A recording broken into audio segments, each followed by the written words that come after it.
الحمدللہ رب العالمین والصلاة والسلام علی سید الانبیاء والمرسلین اما بعد۔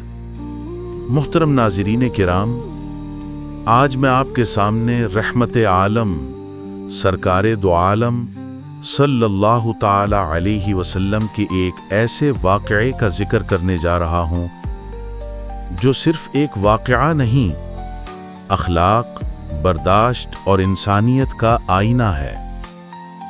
یہ وہ واقعہ ہے جسے پڑھ کر انسان کے دل میں نرمی آتی ہے، محبت آتی ہے، اور یہ احساس ہوتا ہے کہ رسول اللہ صلی اللہ علیہ وسلم کی عظمت صرف معجزات میں نہیں، ان کے اخلاق میں بھی تھی۔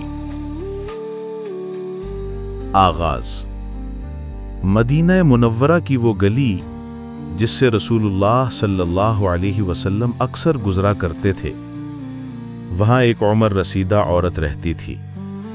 بدقسمتی سے وہ عورت اسلام اور آقائے نامدار صلی اللہ علیہ وسلم کی شدید مخالف تھی۔ جب بھی آپ صلی اللہ علیہ وسلم اس گلی سے گزرتے، وہ آپ پر گندگی پھینک دیتی، کبھی کھاک، کبھی چھال، کبھی کوڑا، لیکن میرے آقا صلی اللہ علیہ وسلم کبھی اس کے جواب میں ایک لفظ بھی نہیں کہتے تھے، نہ ناراضگی، نہ شکایت، نہ بد دعا، بس چہرے پر مسکراہٹ اور دل میں دعا، اللہم اہد قومی، اے اللہ میری قوم کو ہدایت دے۔ یہ معمول کئی دن نہیں بلکہ مسلسل چلتا رہا۔ نبی کریم صلی اللہ علیہ وسلم کا اعلیٰ ظرف اور برداشت۔ سوچئے، آج اگر کوئی ہم پر معمولی بات بھی کہہ دے، ہم دل میں رکھتے ہیں، جواب دیتے ہیں یا بدلہ لینے کا سوچتے ہیں، لیکن یہاں ایک عورت روزانہ گندگی پھینکتی ہے اور حضور صلی اللہ علیہ وسلم روزانہ خاموشی سے گزر جاتے ہیں۔ یہ ہے وہ اخلاق جس نے دشمنوں کو بھی آپ صلی اللہ علیہ وسلم کا دیوانہ بنا دیا۔ ایک دن تبدیلی آئی، وقت گزرتا رہا، اور ایک دن رسول اللہ صلی اللہ علیہ وسلم اسی گلی میں آئے، مگر آج کوئی گندگی نہیں گری۔ حضور صلی اللہ علیہ وسلم رکے، اوپر دیکھا، بالکنی خالی، آواز نہ آئی، کوئی حرکت نہیں۔ آپ صلی اللہ علیہ وسلم نے سوچا، آج وہ عورت نظر نہیں آئی، شاید بیمار ہو گئی ہے۔ ذرا سوچئے، جس عورت نے دکھ دیا، تکلیف دی، آپ صلی اللہ علیہ وسلم اسی کا حال پوچھنے جا رہے ہیں۔ یہ ہے محمد کی رحمت۔ دریافت احوال۔ آپ صلی اللہ علیہ وسلم اس عورت کے دروازے پر پہنچے، دستک دی۔ جب دروازہ کھلا، سامنے وہی عورت، مگر اب بیماری سے نڈھال۔ وہ حیران رہ گئی، آپ میرے گھر؟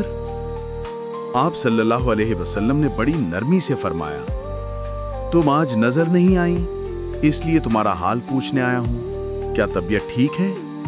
بس اتنا جملہ تھا اور اس عورت کے دل کے دروازے کھل گئے۔ وہ رونے لگی۔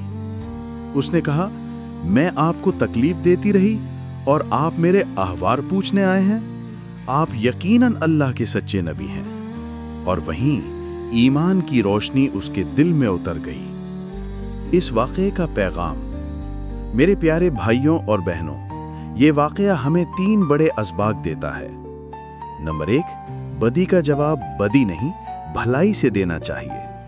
اگر ہمیں تکلیف دی جائے اور ہم برداشت کریں تو لوگ بدلتے ہیں، دل بدلتے ہیں۔ نمبر 2، اخلاق سب سے بڑی دعوت ہے۔